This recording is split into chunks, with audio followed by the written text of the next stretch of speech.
52 पोलीसची cases माझ्यावर दाखल होता वाचल्या. सगळे पीआय आपल्या जवळचे होते म्हणजे आमचे काहीतरी गुचापती करते आणि घरातही आपल्याला पागल म्हणून सोडले. त्यामुळे आपल्याला काही घाबरायचं काम नाही. तर हरकत नाही. नागपूर हे क्रांतीचं शहर आहे आणि या नागपूरच्या आवाजावर, या नागपूरच्या चाललेल्या घडामोडीवर या देशाचं राजकारण चालतं हेही तितकंच खरं आहे. म्हणून हे नागपूर अत्यंत महत्वाचं गाव आहे. आणि केदार साहेब या नागपुरातूनच ऍज एन रेडियो जॉकी कारण की मेरी शुरुआत यहाँ से हुई थी. रेडियो ऑरेंज का उस समय एम्प्लॉयर था. 2 वर्ष झाले, जास्त कटकट डोक्यात उभं राहिली होती. आपण ते सोडून दिलं आणि वैयक्तिक घरचं काम आपण चालू केलं. सर, तुम्ही अॅनिमल हजबंडरी अँड डेअरी सायन्सचे डेअरीमध्ये तुम्ही मंत्री होता पशुसंवर्धन विभागाचे. त्यावेळेला योगायोग असा की माझं MSc त्याच्यातच झालेलं आहे डॉक्टर पंजाबराव देशमुख कृषी विद्यापीठात. तर लंपी नावाचा एक आजार आला होता. सगळेजण कोरोना बोलत आहेत. लंपीवर या महाराष्ट्रामध्ये सर स्वतःच्या खिशातून काम करणारा एकमेव मी होतो आणि माझ्यासोबत आपली डॉक्टरची टीम होती. महत्वाचं सर याच्यामध्ये एक मला जाणवतं की कोणी पशुधनाला फार जास्त महत्व देत नाही. आपण सगळेजण नागपूरचे आहोत, आपल्याला काय दूध मिळतं, पाकिटचं घेतो, सगळं काही आहे. पण आमची अर्थव्यवस्था जे मगाशी केदार साहेब सांगत होते ती ना पशुधनावर फार अवलंबून आहे. पशुधन फार इम्पॉर्टंट. गाईचं महत्व आहे. पण कोणी इतक्या संघटना आहेत गो माणसं वगैरे फलांडी एकही माहिती इमानदारीचा नव्हता माझ्या, एकही नव्हता जेव्हा मी काम करत होतो त्यावेळेला. आणि ही वास्तविकता आहे.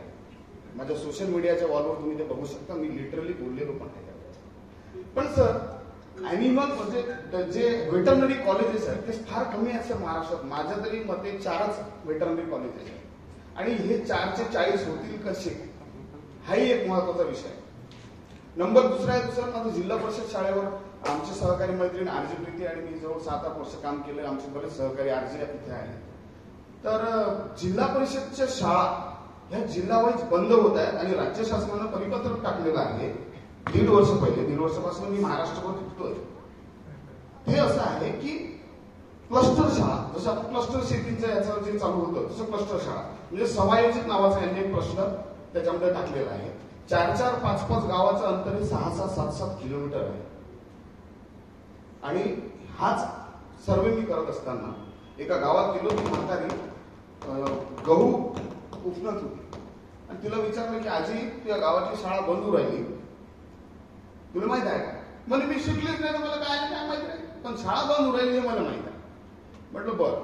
मग आता इथून म्हटलं माळराजुरा हे 7 किलोमीटर अंतरावर गाव आहे.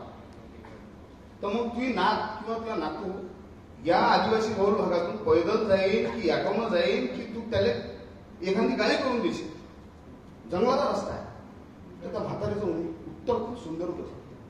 जंगलाचा रस्ता आहे म्हणे आणि आदिवासी म्हणे वाघाला तर वाघाच्या बापाला भेटते म्हणे, पण माणसापासून एवढा भेव वाटते म्हणे आम्हाला, कारण हा माणूस कोणावरही चढायला भेटते म्हणे. जसं बदलापूर प्रकरण